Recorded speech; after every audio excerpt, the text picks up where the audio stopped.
तर स्वागत आहे तुमचं माझ्या एका नवीन व्हिडिओमध्ये. आणि तुम्ही बघू शकता आज मी कुठं जेवण करायला आले, म्हणजे फराळ करायला आले.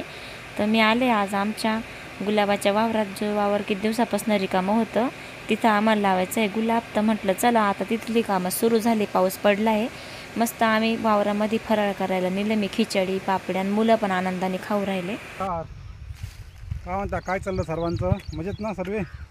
आम्ही आता बरेच दिवस लग्नाचा भरपूर आनंद घेतला. घरातील 2 लग्न होते. एक होतं 18 तारखेला आणि एक होतं 14 तारखेला. लग्नाचा सगळा भरपूर आनंद घेऊन आता आम्ही लागलो आमच्या नेहमीच्या रुटीनच्या कामाला. तर हे बघा, ही शेती आहे आमची, आम्ही घेतलेली भाडेतत्वावरती. तर आता पाऊस वेळेच्यात पडला आहे. आम्ही आता सुरुवात केली नांगरणी वखरणीला. थोड्या वेळावर ट्रॅक्टर येत आहे, त्याच्यामध्ये रोटरी मारून आम्हाला बेडची तयारी करायची आहे. त्यात आम्हाला गुलाबाचं उत्पन्न घ्यायचं, मग थोडक्यात गुलाबाची लागवड करायची. पाऊस वेळेवर पडला आहे, हुंडी तयार आहे. मग आता वातावरण पण मस्त आहे, महत्त्वाचं म्हणजे त्याच्यामुळे आम्ही कामाला आता सुरुवात केली. काम काय करणार, हेच कामं नेहमीच्या काड्या मेरला आहे. वेगवेगळे खराब बिनकामाचे गवताचे बोंडे, वेले रिकामे, जेणेकरून पिकाला वातावरण सूट होत नाही. बघा असे वेल आहे, याचं काही काम नाही. आता हा वेल तुम्हाला माहीत असं सगळ्यांना, हा द्राक्ष बागाचा रूट आहे. परंतु याला रूटाला मरण नसतं किंवा मग हे मरत नाही. मग त्याचे वेल खूप मोठ्या प्रमाणात पांगते आणि याचं बुड इतकं पक्क आहे, याला JCB शिवाय काढशिवाय पर्याय नाही. पण आम्ही कात्रीनं म्हणा किंवा मग कुदळीनं खोदून काढणार आहे. तर या बघ किती ओढलं तरी हे निघत नाही, तुटून जातं. मग आमची तेच कडमाऱ्याला साफसफाई करायची आणि मग जेणेकरून आपलं पीक कसं चांगलं जमत येईल. असे आमचे प्रयत्न आणि काम सुरू झालं आहे. तुम्ही पण काय करत्या ते आम्हाला पण कमेंटमध्ये नक्की सांगा. तर इथं बरेच दिवसापासून वावर बंद होतं, म्हणजे आमचा गुलाब केलं चालू. हे बघा, ही जी हरळी आहे ना, इथं कडाला आम्ही थोडी मशागत केली. परंतु हरळीचं जे बांधायला हरळ जी होती ती मोठ्या प्रमाणात वावरामध्ये चांगली आहे. आणि काही ठिकाणी तारी आहे, असे वेल आहे, जी मशागत करताना जास्त अडचण देतात. मग आम्ही ती साफसफाई करून देतो. हरळीत जास्त आलेली आहे ना, ती वाळून गेलेली. पर्या राऊंड अप मारलं होतं त्याला. हरळीला मरण नसतं, वाळून जरी गेली जर कुठल्या मारलं तरी ती परत जिवंत होते. जिवंत होते. आपण सध्या याला या शेजारी टाकू राहिलो, पण नंतर आपण ते उचलून घेऊ. हे बघा, या असं म्हणजे दुसऱ्याच्या पण वावरात नको जायला, आपल्या बांध्या व्यवस्थित ठेवून तो बांधारून ठेवायचा, जाऊन टाकायला लागेल ती हरळी. टाकायचं. या हरळीचे पंप थोडं पाणी भेटलं किती जोरात फुटले. म्हणजे हरळी थोडी जरी असली ती खूप पूर्ण वावरात पांगून जाते, म्हणून बघा काढून द्यायची. याचे कोंब दाखव.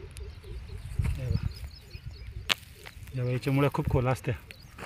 तुम्हाला माहीत आहे सगळं, तुम्ही सगळे आमच्यापेक्षा नक्कीच ज्ञानी आणि हुशार आहे. पण आम्ही काय करतो, एकमेकाला चांगल्या गोष्टी शेअर करण्याचा आमचा प्रयत्न या व्हिडिओच्या माध्यमातून तुम्हाला सांगतोय. या इकडं मला माहीत नाही. हा बघा, खूप मोठ्या प्रमाणात याचं हे पूर्ण, आणि त्याला पण किती आडा दिलेला आहे, अँगलला सापासारखं आजगरासारखं पॅक केलं आहे. हे काढणं गरजेचं आहे. हे छोटे छोटे काम आहे, पण हे जर नाही केलं तर भविष्यामध्ये हे पूर्ण कुंपण तयार होतं. आणि त्या कुंपणामुळं जे आपण शेतमाल करतो त्याला ऊन वारा पाऊस लागत नाही व्यवस्थित, किंवा रोगाचा प्रादुर्भाव वाढतो. मग हे लागवडीच्या पूर्वतयारीचे सर्व काम आम्ही करू राहिलो. तुम्ही आमच्या परिवाराचा लग्नाचा आनंद पण घेतला. आता आम्ही शेती करतो, शेतीचा पण तुम्ही आनंद घ्या. तुम्हाला शेती आवडत असेल, जे कोणी शेती करत त्यांनी आम्ही शेती कशी करतो, तुम्हाला त्यात काही बदल करून दाखवायचे का ते सांगा आम्हाला. कशाची वेल असेल तरी हे. आता ह्या वेलाचं माझ्या अंदाजे ना, हा वेळ आहे गुळवेल. आयुर्वेदामध्ये चांगलं महत्त्व आहे, आपण त्याचा वापर करू शकतो. गुळवेल आहे हा गुळवेलाचा वेल आहे. ते उकळून पेतात झालं. हा तिकडं तुम्हाला कुपाटीला बऱ्याच ठिकाणी तुम्हाला पाहायला भेटेल. तर इथं आम्हाला त्याची गरज नाही, मग आम्ही तो आता काढून टाकला. तर या बघा त्याच्यामुळे आपण पाहिलं किती लांब लय खोलपर्यंत गेले हा ना. आणि हा जो काही पाऊस पडा ना, त्याला एकदम पोषक वातावरण भेटलं. पाऊस म्हणजे एक प्रकारचा अमृत आहे प्रत्येक जीवासाठी आणि पावसाची गरज आहे झाडांसाठी. पाऊस पडला म्हणून आपलं वावर नरम झालं ना. पाणी नव्हतं तर किती कडकून आलं वावर. आणि आता लागवडीला नरमच वावर पाहिजे. ती हरळी आहे, ती बेडमध्ये होती, ती पक्की झाली जास्त. ते काय उकराच काम करू नको, ते कवर होईल. जी मोकळे जे आहे ना, या बाई इकडं गवत पाय किती जास्त आहे. हे बाय ते निघणार नाही, ते नको कवर. हां हे मोकळाच काढ. हां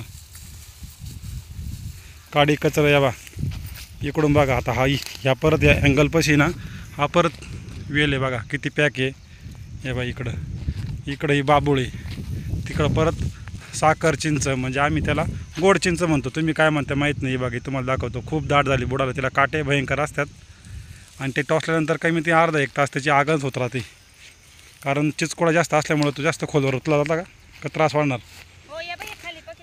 हां तबा तो गुळवेल पा इकडं पण चांगला आहे हे बघा. चला ठीक आहे, असो तुम्ही तुमचे कामं कंटिन्यू करा, आम्ही आमचे कामं कंटिन्यू करतो.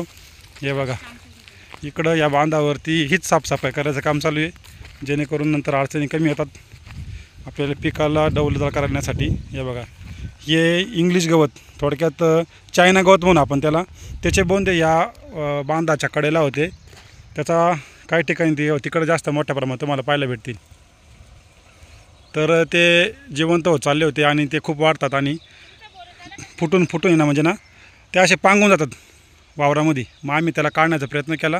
आता हे एवढे मोठे उचलायचे म्हणजे सोपे नाही, तर पण आम्ही त्याला थोडे कट करून म्हणा किंवा त्याची माती झटकून आम्ही साईडला काढू. या बघा याला थोडं पाणी भेटलं लगेच हिरवगार झालं.